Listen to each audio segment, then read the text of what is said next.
I'm Carla Reeves, and this is Differently. Whether you feel stuck in survival, navigating a change, or seeking more for your life, may this podcast be your weekly nudge to take a risk, to build a life that is uniquely bold, authentic, and in alignment with your deepest values. After a decade of coaching individuals from corporate leaders to creative artists to multi-million-dollar CEOs, I'm convinced we are far closer than we realize to what we deeply desire, and it's a willingness to do differently that can change everything. So I have Quinton back with us today, my husband, and welcome to Differently. Thank you. Your episodes are some of the most listened to episodes. Nice. I know. So I want to talk today about something that really has come into our life rather unexpectedly, and it's been your painting and your art. And why don't you tell the story of like how that has evolved? Well, I don't consider myself an artist at all. Like, I just remember in the fourth grade, like taking art class and like making like the best painting I thought I had ever made, and took it up to the front and this project we were doing, and I got a D in my class. And it was kind of crushing. Like, how did I get a D? I just did everything. It was like the most beautiful painting I've ever made, or picture or drawing or something, you know? And, so at that point I just decided, I guess I'm not creative really, or an artist, but I've always loved paintings. I love going to the museum and seeing paintings. I've always wanted to buy paintings, like original paintings, not just prints of paintings, but like there's something about like paint that's like out there. It's amazing, that looks like a photograph, but it's really just paint. So, well, and you always loved Bob Ross. Bob Ross, yeah. Love Bob Ross, the hippie painter. I think it's fascinating. Probably people listening, you can go back to a story when you were a kid and somebody said something or something happened and it just crushed your spirit. And you thought, well, I'm not good at that. And you made a decision in your own mind based on how somebody reacted or didn't react. And I find that working with clients, often we're unpacking old stories like that are still as adults, like confining us. So continue with the story. Well, I think just this year, kind of having a change. Our kids are grown and leaving the nest, and we just have more time together, you and I, and breaking free of the normal work life. And, it was last summer, we just kind of like, I think Shane was gone on vacation, and let's get some paints and just paint, like be silly and do some weird things. And you bought a little paints and little canvases, and we just kind of had a weekend little craft type thing. I don't even know what we did, but I was creating a paint party because while I didn't ever see this coming, I know that you have talked about taking a paint class, but I just did not see this coming at all. But yeah, it was like we were going to have a paint party. Yeah. While Shane was away. Yeah, and so it was really fun. And then, I was watching some videos on YouTube of people making amazing paintings and art and drawings. And, I just clicked on one day, and the guy says, "Today's the day you're going to paint." And I thought, okay, I guess I am. And he said, "This is what you need." And so we just went to the store and did it. And it was just fun. It started to be fun. And what was that type of painting that you started with? Like pour painting, like where you just pour the paint and just kind of see what happens, move it around, and like just kind of makes kind of cool designs, and you just kind of play with it, really. Yeah. Yeah. I did it too. It was really relaxing. Kind of healing a little, because you can't really like force it, and you can't really do it wrong. I mean, you can, because sometimes it comes out and it's like, yeah, that doesn't look very good. But generally, there's like a freedom to it that at least I fell in love with, because I'm kind of a perfectionist, or we have to do it right kind of a guy. So tell us about that, because I know that was a big deal for you, is like getting in there and like making a mess and like just being willing to make a mess, right? What was that like? Yeah, it was kind of hard because you just have to like waste paint. Like part of me is like, I can't waste food. I can't, like, I grew up kind of you just didn't waste food, So you ate everything that you could eat because it wasn't like it was just abundant. So in this, where you just have to pour it on there and like let it drip off the sides and just go everywhere, and like you do kind of waste paint a little bit, but you have to be willing to have the excess in order to make the design you kind of want. And so I remember the first few times, like I just didn't have enough paint, and then I couldn't even cover my canvas because I was too worried about, once I was able to figure out, like, you just got to dump it all on there and just go. It was a big deal. What's been the most like challenging part of it and the most enlightening part of it for you? Well, the challenging part is just like letting go of like all your rules, all your worries. Is somebody going to like it? Is it going to turn out?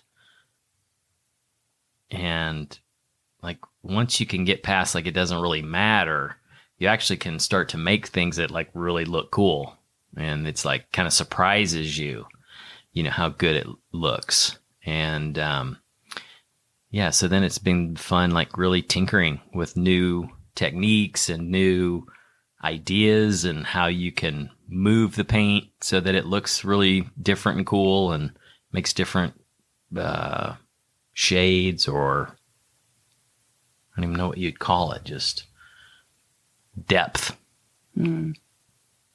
I think creativity is just an interesting topic because, like you said, you decided you weren't creative. When years and years and years ago, I was in business with a friend, and she said, well, you're the business one and I'm the creative one. And in that moment, I decided I'm not creative. And even when I had ideas, I would dismiss them because I had already labeled myself and kind of put myself in a box of the business one. And years later in my writing, I really discovered that I have such a creative brain, but it's not in the form of paint or art or sculpting or, traditional forms of creativity. But everything I do, like creativity is kind of like the air I breathe. Like, I don't know how I ever denied it in me. And I think that everybody is creative in some way, but it might look entirely different. So what do you believe about creativity? No, I think that's right. Because your mind is always creating. You know what I mean? So we are creative beings. Like we create through our thoughts, really. And so where are your thoughts like stopping you? Where are your thoughts like restricting you? These crazy beliefs that you have that make you not take action. So the painting for me has just been like this huge outlet of like freedom, really, like letting go of a lot of old ways of thinking that for 50 years that have like had me kind of stuck in this old box. And I just want to give you guys a sense, because once this like took hold that weekend when we were painting, he hasn't stopped painting. And that was like over 6 months ago. Our house is filled with paintings everywhere. They're starting to go all over on our walls. And I didn't see this coming. I didn't know I was married to an artist. Like, I can look back now and see parts of you that were definitely creative, and I can tie things together now, but I did not see this coming. It felt like it came out of left field. And it's been so beautiful to watch because I've never seen you have something like this of your own, like an outlet that you could pour yourself into, literally. And I've never seen you so happy. So speak to that for a minute.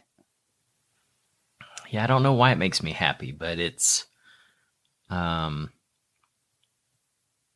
just relaxing and gives me joy. And if I had a studio, I could probably paint all day, like, and just throw paint everywhere, and have fun.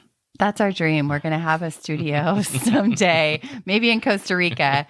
He's going to be able to paint all day, and I'll have a little office where I can do my own creativity and coaching calls and all the things. And people can come in and we can talk to people and they can buy your paintings. And I can't wait for that. Me too. So I wanted to have you on the podcast to talk about this because I think it's important for people, kind of in the spirit of the lifepreneurship principle, innovation, and really being an entrepreneur of your life and creating in every season of your life. Like, we find ourselves in a new season, like you said, because our kids are grown and we have more space and time. We're together more. And if we look back over the course of the last 22 years of our marriage, we've been creating our life like every season and chapter. And I wanted to share this with you guys because there might be an opportunity in your life now. You might find yourself in a new season, and sometimes it can feel uncomfortable and uncertain, or maybe you feel a little resigned or stagnant, but you're never trapped. You're never trapped, and you can always tap into your own abilities, your thinking, your perception, the way you see the world. Like you talked about, Quinton, like challenging your thinking and your beliefs that have you boxed in to really start to loosen things up and create something different for this chapter of your life. I would love to hear you talk about that a little bit. Well, I think you have to be willing to step outside of yourself and see where you are trapping yourself. Like, that's the hardest part. How do you do that? Well, for me, it's by bringing awareness to my thoughts. So it's almost like viewing my mind from an outside place, as if I separate two minds, actually. And so I have one that's like 5 feet away, observing me and my mind. I mean, that sounds kind of weird, but it's how I can see them happening, and I can see how they are holding me back, even though sometimes I'm attached, like just trying to paint. Sometimes I can get so caught up in the way I want it to look, or if I have a thought of the way I want it to look, and the stress and anxiety of all these thoughts that are causing me to, usually when I have those, like, it does turn out like crap. And so if I just stop with it, not give up my idea of the way I want it to look, but allow it to just, like, whatever it is, it usually turns out way smoother and better rather than fighting it or forcing it. Yeah. So it's like a real awareness of your restrictive thoughts, beings. And then from your perspective, how do we create in these different chapters of our life? If somebody's listening and wanting to do that, how would you guide somebody through taking a creative role to free up your life or invite something new into your life? That's a tough one. It depends on if you're trying to be creative for yourself or if you're trying to create with another person. But you and I we just talk all the time. We're constantly asking each other, what do you think about this? What do you think about that? I kind of like this. Do you like that? Do you like this? I don't like that hat. I do like that hat. That was a Dr. Seuss reference, I think. So, yeah. Yeah. So being willing to have those conversations, you're almost having that same conversation with yourself. But yeah, just being ready and willing. Well, and I think a question you can ask yourself is like, what do you want to feel in this season of your life? What do you want to feel more of? Is it more adventure? Is it more love? Is it more joy? And then if you know what you want to feel, then you can ask yourself, well, how can we rearrange things, or how can we do things a little bit differently to bring more of that into our life? And then that starts leading you. You know, I a while ago, there's a resort close to us that we've always done staycations at called the Wigwam. And every time we go away there, it's like it just has its own feeling to it. And as our boys have grown and become young men, we, like this last year or so, I think we were like, we want to create Wigwam every day. Like, how can we bring more of that feeling home into our life every day, so we don't have to actually go away to the Wigwam? We could just create more of that here. And we've just declared that, and we talk about it all the time. We'll just say Wigwam every day, and it allows us to bring those elements into our life, and it really works. It really did. Yeah, it felt like we were on vacation, like every day. Yeah. At home. Yeah. So good. And that's how I feel with painting. What do you mean? Just the more I paint, the more free I feel. It's like a habit or a muscle.